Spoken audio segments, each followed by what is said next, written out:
to all of us for staying for this last presentation. There should be a first one and a last one. I got the privilege to be the last one. So my name is Jean-Marie Verdun. I'm part of HPE Advanced Engineering Group. So my role is to oversee everything related to open hardware technology, including open source firmware, and try to identify the best of it and integrate that into our Orion product family. So the compute business that we are running. I got many people who are asking me, why didn't we embrace at a faster pace DC-SCM at HPE? And there are a couple of reasons regarding that, and I'm here to debate about that and discuss about that with you.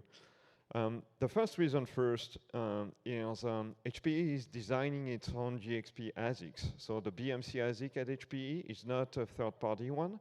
So we do not source that critical component from any external supplier. We don't want to do this because we believe this is a critical component of the infrastructures, and we want to be able to control the security of the solutions, and also design a chip which is matching with the software requirement that we had. So HPE designed servers since about 25 years.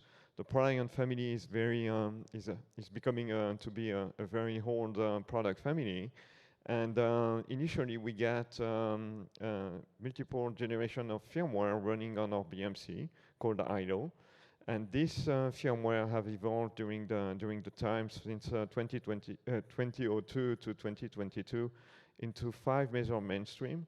And for each of them, we design specific hardware. That's also the other critical things. And back in 2002, the BMC was not running Linux at all. So this was definitely a very proprietary implementation. And even in 2017, our ILO firmware is still not running Linux on top of Linux. This is using a real-time operating systems on a very space-constrained SoC. So when thinking about DC-SCM, we had to think about, can we run Linux on top of the BMC hardware that we own? And this was a very critical discussion that we had internally. And we started to deeply review the internal of our chip to understand if we were able to do that.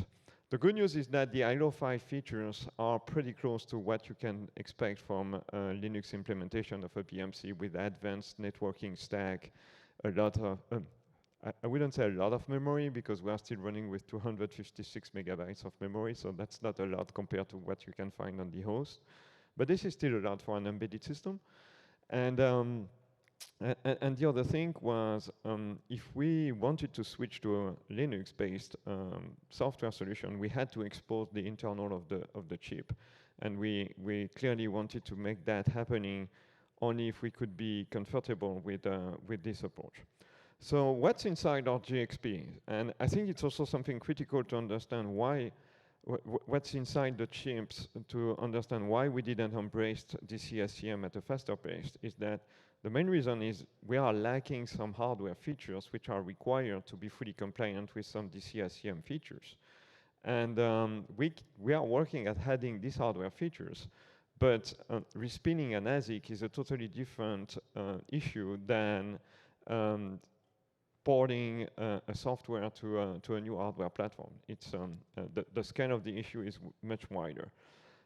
Just to quickly introduce you what's inside the GXP ASIC. So that's an SoC. There is a clock drivers.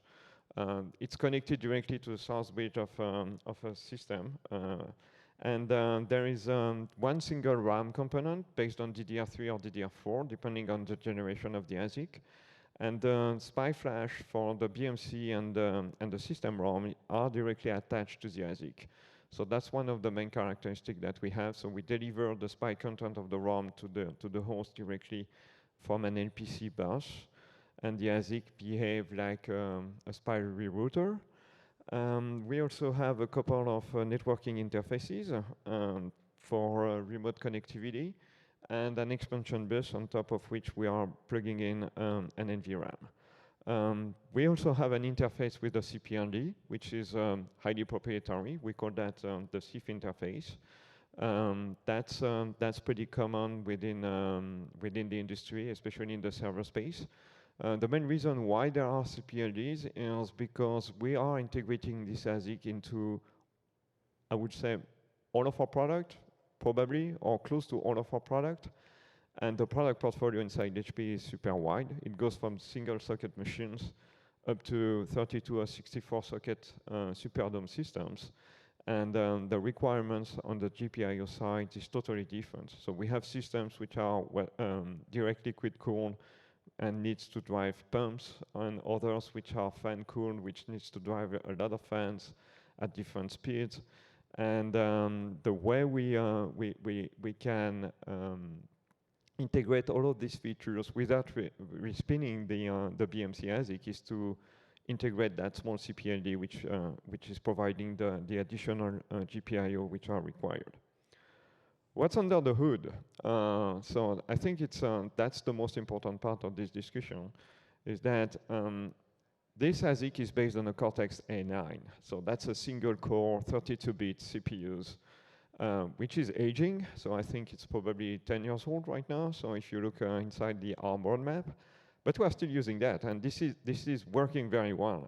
And we didn't really envision why we should be changing that, because from a power efficiency, it is working great, and it is giving us the BMC capability without any issues. So this Cortex-A9 is connected to an AHB bus, on which we are connecting all the features from the SoC. So you will be getting some UARTs connectivity, some spy engines. We, in fact, have 3 spy engines. We are using only 2 of them on most of our systems. And we have the CPLD interface that is called SINF, the I2C engines. So we got about 10 I2C I2C engines, which are integrated into the ASICs. We got a video encoders. So on all the HP platforms, you get a VGA adapters, which is based on a Matrox aging VGA interface. That's still working very well, so there's no reason why we will be changing that. And we have a PCI Express subsystems, which is directly connected to the host through a single lane PCI Express. So if you are familiar with DC-SCM 2.0, for example, the requirement is that the connectivity between the BMC and the host should be implementing a PCI Express with 4 lanes. We don't know yet why fully, but that's a requirement to be compliant. And the issue when you are chip designers is, do we want to be fully compliant or not, or do we try to implement a partial implementation to deliver system solutions? There is another issue that we needed to face with DC-SCM and the implementation. That's the security aspect of the module. So DC-SCM is requiring a TPM to start up the systems and validate the boot flow, and the silicon root of trust is external to the ASICs. The challenge with that is we have implemented the silicon root of trust, but it is inside our ASICs, and we cannot remove it. So it means that with the DC-SCM modules with GXP ASICs, we will have two silicon root of trust. So that's probably one too much, and but that's the way it is. We also have to face the challenge of change of ownership, because we need to run 2 firmware stacks, the ILO firmware and the OpenBMC firmware. And on the ILO firmware, HP is signing the firmware, and on the OpenBMC side, we took the decision that all end users would be able to sign the firmware. So we had to re-engineer the security aspect of the ASICs and respin a few things on the hardware side to end up to the conclusion that we could make it. And this is how we are delivering OpenBMC in a safe way on the RL300 platform. Speaking about DC-SCM, in the end, despite all of these challenges, we took the decision to run a first implementation of a DC-SCM modules, and I'll be able to tweet it probably in December or January of this year.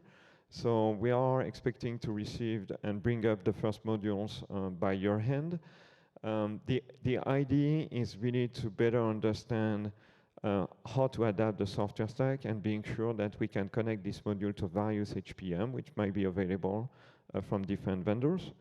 We started some discussion with the DC-SCM work group about what kind of improvement we might be needing as an enterprise suppliers. And the first one are about authentication of the modules and the security. So even if there is a TPM on the DC-SCM modules, there is no software capability to determine if the HPM modules, which is connected to the DC-SCM modules, is a safe modules or not. So what kind of hardware configuration is available on the HPM, and how can we recognize that the hardware configuration has not been corrupted by a man in the middle, and that is something which is critical to us. So then we need to address with the community the fact that we do not have I3C implemented, we do not have enough PCI Express line, and the PCI Express configuration of DC-SCM is a little bit complicated compared to our ASICs. And that is all the kind of discussion we are currently having, just to relax a little bit the specifications, which are clearly written with one specific vendor in mind. And I don't think this is really bad for the community, because up to now the community was not aware about what's inside HPE ASIC, so they couldn't design a specification without knowing the technical data that we have, and that's also why we took the decision to disclose what's inside. What worries us the most is the CROT configuration. There's no standardization about disabling CROT which are implemented inside ASICs. So SPID is facing the same challenge than us. The 2600 family is implementing a CROT inside the chip. And DC-SCM requires that there might be an external silicon root of trust. So we do not think that there is a need to have multiple silicon root of trust into a system. Managing one of them is soon a difficult thing. So multiplying them is probably going to increase the complexity of systems. We also face another big issue about connecting the DC-SCM between the CPLD that is sitting on the modules and the CPLD which is connecting on the HPM. So only the physical interface has been standardized, but the software aspect is not. And that is critical, because in the end, all of these modules are running high-level software, which are based on Linux. And if we do not have a way to properly describe these things on the modules, this is just going to be a nightmare to manage. We have identified all of these issues, but the good news is that's a community work, and everybody is taking care about all these challenges. And we believe that this is going to be addressed with the first implementation of DC-MHS. We are really committed at getting more involved into DC-SCM and DC-MHS, publishing the specification of our ASICs, which are required to properly implement open source software on top of it, and playing a wider role within the open hardware landscape. So how can you collaborate? We are publishing these technical specifications. We are publishing our device drivers into the Linux kernel and U-boot. So if you want to review the code, if you want to help us to port OpenBMC on top of our ASICs, you are more than welcome to help our teams. And you are also more than welcome to work on specifications which are more hardware vendor agnostic. So I think it's really critical when we think about hardware specifications that these specifications do not end up to be designed for one specific vendor. I'm done. Thank you very much. Do we have any questions? If not, let me thank you. Everybody can get home. Thank you very much for staying, and have a good day. We'll close the session and the track.